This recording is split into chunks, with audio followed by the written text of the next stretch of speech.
Welcome back to the 2 Minute Warning. You're back. I'm back. Guess who also is back? Josh Gordan is back. He has been reinstated by the NFL after the 5th suspension in his short, only 8-year career. I mean, obviously that is absurd. 5 suspensions in 8 seasons. Over half his career, he's been suspended. But what does this really mean for Seattle is what we're going to be looking at today. And can this addition be enough to push Seattle to a Super Bowl? And my short answer is going to be yes. This can be that big of a difference. Now, how does this work? What does reinstated mean? Well, Roger Goodell announced today that starting tomorrow, December 4th, Friday the 4th, he will be submitted to some COVID tests. Obviously, COVID protocol is very tedious, whatever. I'm not even sure how it works. But again, he gets tested tomorrow. Pending a negative result, he will be eligible for team meetings, but no team practices. He won't be traveling with the team.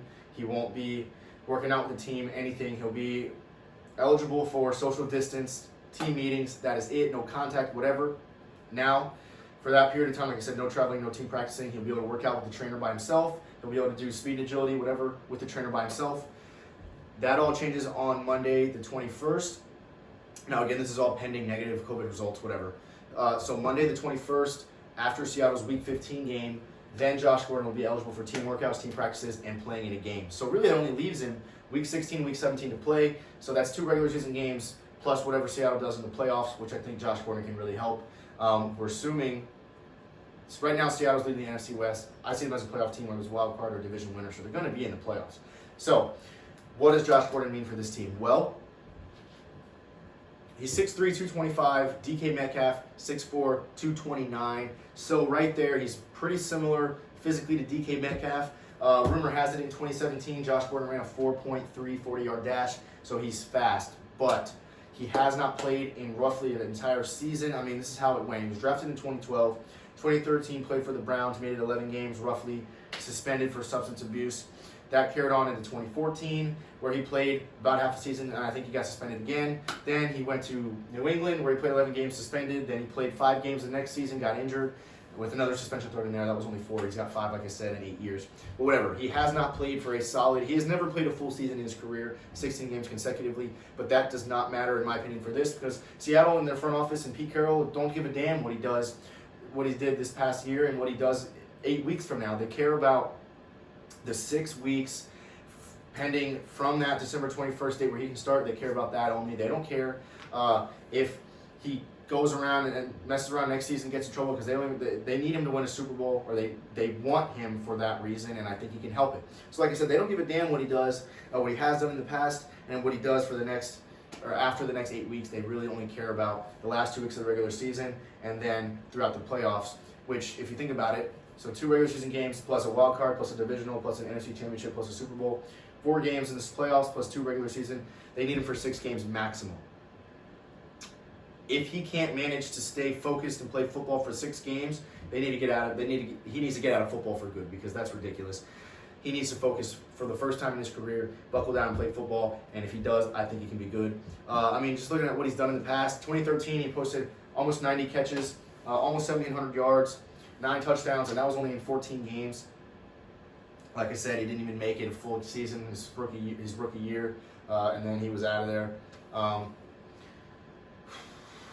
In his first 35 games, he posted a top 7 all-time average of yards per game at almost 80 yards a game, with 79.7.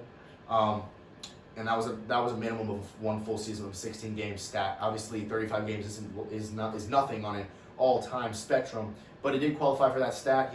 He can do impressive things on the field. He's only 29. Like I said, he ran that 4.3 40 back in 2017. Pretty damn fast. Physically similar size to DK, and I think they can use him the same way. Now, I don't expect Josh Gordan to be a guy that they're going to throw the ball to 11, 12 times for 100-plus yards.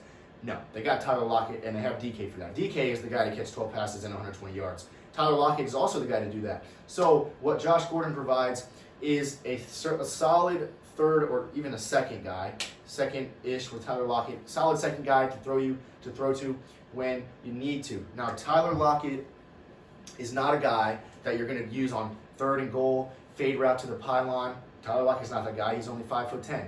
So that's what Josh Gordon provides. You got him over here, say, DK on the other side, either one eligible for a fade. That's going to be deadly with Tyler Lockett as a third option and Chris Carson out of the backfield. I mean, the Seahawks offense is going to be fantastic with the addition of Josh Gordon, assuming he stays focused, which I think he can do for 6 games. Now, a lot of you might be thinking, well, who cares if their offense is the best in the league? Their defense sucks. Well, it doesn't anymore. It's simply put. At the beginning of October, they were giving up about 400 yards a game defensively, and then at the end of October, they brought that down to about 370, and then throughout the month of November and early December, now they're averaging less than 320 a game. They are improving. Their pass rush is getting better. You look at the last game they won against Philly, who, don't get me wrong, I know Philly isn't good, but the defense won that game. Russell Wilson struggled. The offense struggled. They only put up 20 points. Defense won that game. Previous game against the Cardinals, 28-21. Seattle won. A lot of credit goes to the defense there. Defense is winning the last couple of football games for Seattle. Defense has won. Jamal Adams has finally come alive. I mean, they obviously gave up a first round, and they gave up a lot for Jamal Adams, and he's finally playing good football. Bobby Wagner, linebacker, has been holding that defense down for a while now. So, bottom line is, Seattle's defense is becoming playoff Super Bowl caliber. Slowly, obviously, they were one of the worst in the league, and now they're creeping up towards the middle of the pack. So they're not the 85 Bears, but they are getting better.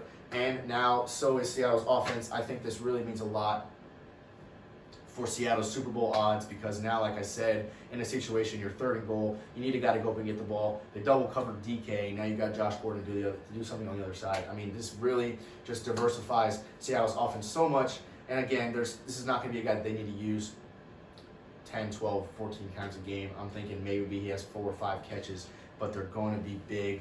So again, recap of everything. Josh Gordon is reinstated. He's going to have to wait 2.5 weeks before he can actually play a football game. But from that point on, Seattle will have a significant advantage over their old team before Josh Gordon.